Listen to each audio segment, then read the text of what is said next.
સૌપ્રથમ જે સમાચાર પ્રાપ્ત થઈ રહ્યા છે, હૈદરાબાદમાં ભીષણ આગ લાગવાની ઘટના બની। હૈદરાબાદના ચારમીનાર પાસે ભીષણ આગ, દુકાન અને ઘરોમાં આગ લાગતા 17 લોકોના મોત થયા।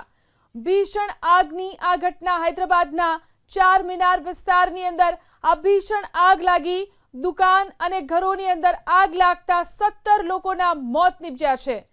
2 કલાકની જહેમત બાદ આગ પર કાબુ મેળવી લેવામાં આવ્યો છે, પણ આ ભીષણ આગમાં 17 લોકોના મોત નીપજ્યા। પીએમ મોદીએ પણ સોશિયલ મીડિયા પર પોસ્ટ કરી અને આ ઘટના અંગે દુઃખ વ્યક્ત કર્યું છે।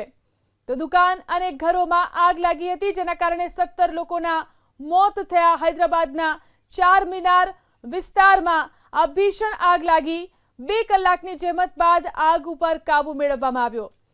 તો દુકાન અને મકાન જે આવેલા છે તેવી આ જગ્યા કે જ્યાં ભીષણ આગ લાગી, 17 લોકોના મોત નીપજ્યા છે। આ ઘટનાની અંદર ભરચક વિસ્તાર છે, જેમાં આગ લાગવાને કારણે મોટા પાયે નુકસાન, 17 લોકોએ જીવ ગુમાવ્યો।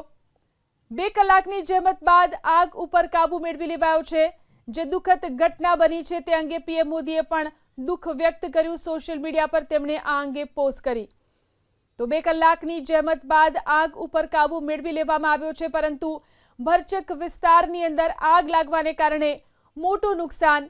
હૈદરાબાદના ચારમીનાર પાસે આ ભીષણ આગ લાગી, દુકાન અને મકાન આવેલા હતા, ત્યાં આગ લાગવાને કારણે 17 લોકોના મોત થયા છે। મોટા પાયે નુકસાન પણ થયું। ફાયર વિભાગે હાલ તો આગ ઉપર કાબુ મેળવી લીધો છે। 4 કલાક જેવી આગ ઉપર કાબુ મેળવવામાં મહેનત કરીને ત્યારબાદ આગ પર કાબુ મેળવી લેવામાં આવ્યો છે, પરંતુ આ દુર્ઘટનાની અંદર 17 લોકોએ પોતાનો જીવ ગુમાવ્યો છે। આ વિસ્તારમાં દુકાન અને મકાનો મોટા પાયે હતા અને તેમાં આ ભીષણ આગ લાગવાની ઘટના બની, જેમાં 17 લોકોએ જીવ ગુમાવ્યા। અગ્નિકાંડમાં જીવ ગુમાવનારના પરિવારને 2 લાખની સહાયની જાહેરાત કરવામાં આવી છે, તો ઈજાગ્રસ્તોના પરિવારને 50,000ની સહાયની જાહેરાત કરાઈ છે। આગને કારણે દાઝી ગયેલા કેટલાક લોકોને હોસ્પિટલ ખસેડાયા। તો પીએમ મોદીએ પણ સોશિયલ મીડિયા પર આ પોસ્ટ કરી છે અને દુર્ઘટના અંગે દુઃખ વ્યક્ત કર્યું છે। તો આ સાથે જ તેમને સહાયની જાહેરાત પણ કરી।